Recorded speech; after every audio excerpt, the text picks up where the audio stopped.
Baik, kali ini saya mau share terkait minum. Ya, persoalan minum. Kita berbicara minum itu merupakan kebutuhan primer dan kebutuhan yang paling mendasar dalam setiap makhluk hidup. Ya, setiap manusia, makhluk hidup yang bernyawa, tumbuhan, dan lain sebagainya membutuhkan air minum untuk melanjutkan aktivitas baik metabolisme sel yang ada di dalam tubuh dan seterusnya. Tapi terkadang pemanfaatan minum itu juga tidak selamanya baik. Contohnya pada kondisi ketika saat kita baru makan ataupun sesaat setelah makan, itu juga menjadi sebuah ketidakbaikan jika minum itu dalam kondisi yang banyak. Contohnya setelah kita makan. Saat kita makan, tubuh menerima makanan-makanan yang dikelola oleh lambung, kemudian diproses di dalam sistem pencernaan menjadi energi buat kita. Tapi setelah kita makan, kemudian kita langsung minum, itu bisa menjadi efek yang tidak bagus buat kita. Kenapa banyak sekali orang-orang itu mengalami yang namanya penyakit lambung? Berdasarkan data WHO, sekitar lebih 40,8% penyakit yang ada di dunia itu adalah penyakit lambung ataupun penyakit di sistem pencernaan. Ini menunjukkan bahwa begitu banyaknya penyakit-penyakit yang ibaratnya yang menyerang sistem pencernaan kita. Ini kenapa? Ini yang nantinya akan saya jelaskan. Ya, kebanyakan orang ataupun hampir semua orang itu setelah kita makan pokoknya dengan satu porsi piring gitu, kemudian langsung minum dengan jumlah yang banyak, contohnya 200 cc sekali teguk.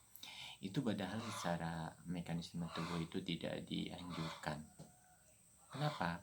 Ketika kita setelah selesai makan ataupun saat makan kita langsung minum, tubuh kita tidak mampu menerima ataupun mencerna makanan-makanan kita dengan baik. Kenapa?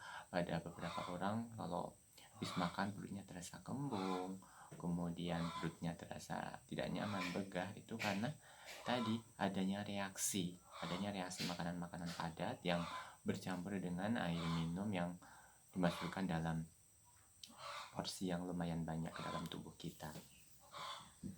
Terus solusinya bagaimana untuk menangani ataupun untuk mencegah penyakit-penyakit lambung tersebut yang diakibatkan karena minum tadi?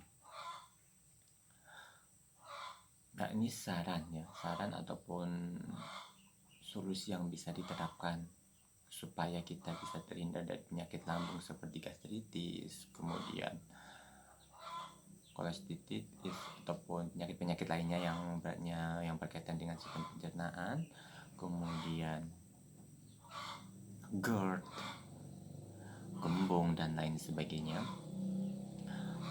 Setelah ataupun sebelum makan, setidaknya 1 jam sebelum makan harus minum air putih dulu, setidaknya 200 cc ataupun 100 cc untuk melumasi sistem pencernaan kita, supaya nanti ketika kita makan itu lebih lancar ataupun lebih mudah ketika menelannya. Kemudian setelah 1 jam setelah makan baru boleh minum lagi. Yaitu adalah cara ataupun solusi yang bisa dipakai untuk mencegah terjadinya penyakit lambung melalui tadi pola minum yang tidak baik. Terima kasih, semoga penjelasan sedikit dari saya terkait pola minum dan tata cara minum yang benar bisa bermanfaat. Oh ya, untuk kalian yang belum bisa tolong subscribe dan share video ini. Kemudian kalian ada yang mau request terkait penanganan apa ataupun penanganan kasus apa, bisa komen di bawah. Terima kasih.